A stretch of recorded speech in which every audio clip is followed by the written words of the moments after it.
आपके सभी दर्शकों को जय गौ माता, जय गोपाल। गौ गंगा गीता गायत्री गुरु की कृपा आपके ऊपर, आपके परिवार के ऊपर सभी बनी रहे। अभी वर्तमान की जो परिस्थितियां चल रही है उनको देखते हुए आपसे संवाद करने का ये अवसर परमपिता परमेश्वर ने दिया, उसके लिए आपका पुनः आभार है। आज अभी हम लोग श्रावण मास से गुजर रहे हैं। श्रावण मतलब भगवान महादेव का पर्व। भगवान महादेव को समझने के लिए शिव को समझना चाहिए। शिव का क्या अर्थ होता है? शिव का अर्थ होता है कल्याण। जिसके चिंतन में राष्ट्र का, धर्म का, देश का कल्याण हो वो शिव हो सकता है। तो भारतीय परंपरा में शिव कौन होते हैं? देवता कौन होते हैं? जिसने अमृत पिया वो देवता है, जिसने विष पिया वो महादेव है। जब आप देव से महादेव की यात्रा करते हैं तो आपको विष पीना पड़ता है। विष पीने का अर्थ है समाज में अपने आप को सहनशील बनाना, अपने आप को बड़ा बनाने के लिए, महादेव बनाने के लिए हमें सहनशील बनना पड़ता है। परिवार में सबको लेके साथ में लेके चलना पड़ता है।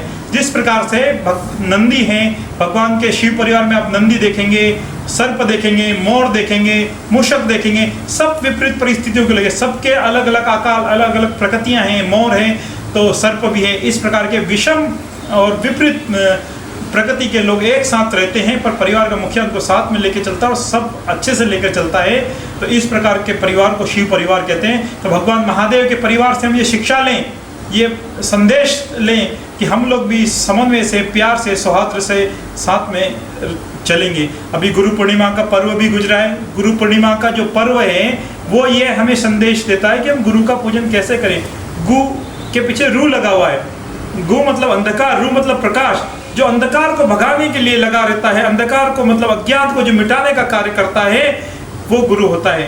तो गुरु की पूजन का ये पर्व पूजा हम लोग जब थोड़ा सा पीछे जाते हैं, 1850 की बात करते हैं, तो 1850 में जिस भारत भूमि में, जिस पुण्य भूमि में 7,32,000 गुरुकुल हुआ करते थे और 7,50,000 गांव थे, लगभग एक गांव में गुरुकुल हुआ करता था। उस गुरुकुल वाले देश को, उस भारतीय संस्कृति वाले देश को जब अफजल गुरु जैसे लोग या भारत तेरे टुकड़े होंगे हजार, इस प्रकार की शिक्षा व्यवस्था कहीं आती है और इस प्रकार के नारे कुछ लोग लगाते हैं, तो कहीं ना कहीं हमें चिंतन का भी विषय आता है कि हम किस प्रकार का चिंतन कर रहे हैं। कहीं ना कहीं हमारी शिक्षा व्यवस्था में भी कमी है। तो आओ हम गौ गंगा गीता गायत्री और गुरु की तरफ चलें और राष्ट्र धर्म का, देश धर्म का चिंतन करते हुए इस देश के लिए सोचें। राष्ट्र धर्म सर्वोपरि, इस प्रकार का चिंतन करें। भारतीय संस्कृति के 5 मूल आधार है गौ, गंगा, गीता और गायत्री। तो आओ हम गौ की शरण में जाएं, गंगा की शरण में जाएं, गीता की शरण में जाएं, गुरु की शरण में जाएं। और ऐसा कहा गया कि बिनु सत्संग विवेक न होई, राम कृपा बिनु सुलभ न सोई। सत्संग के बिना विवेक नहीं हो सकता। तो आइए हम लोग सत्संग करें, भगवान की शरण में जाएं और निस्वार्थ भाव से जाएं, निरपेक्ष भाव से जाएं।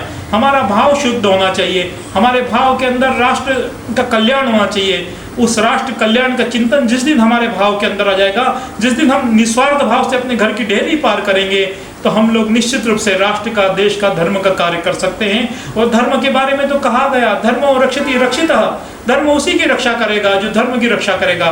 तो हाँ, हम धर्म की रक्षा करें और धर्म की रक्षा के मूल में मेरी गाय है, मेरी प्यारी गौ माता है।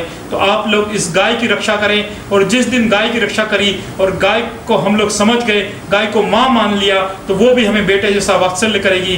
तो आओ हम गाय की, गंगा की, गीता की शरण में चलें और देश धर्म का काम निस्वार्थ भाव से करें। सभी को वंदे गौ मातरम। जय गौ माता, जय गोपाल। महाराज जी, सावन को लेकर आप क्या कहना चाहते हैं? जो सोमवार आने वाला है, कल से कांवड़ लेकर लोग चलेंगे। श्रावण को लेकर देखिए, भारतीय संस्कृति हर हर महादेव की संस्कृति है।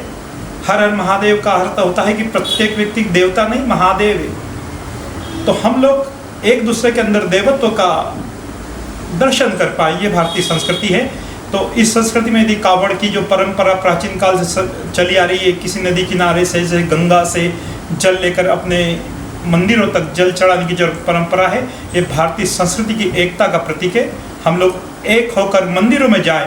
अभी मंदिरों में भक्तों की कमी है, ये बात आप लोग महसूस करते होंगे। तो हम लोग, श्रावण का ये पर्व हमें संदेश देता है कि प्रकृति भी पूरी सुंदर सज्जित हो चुकी है, बारिश का समय है, तो प्रकृति की पूजा करें, महादेव की पूजा करें। महादेव की पूजा का अर्थ है कि परिवार में प्रेम सौहार्द बढ़े।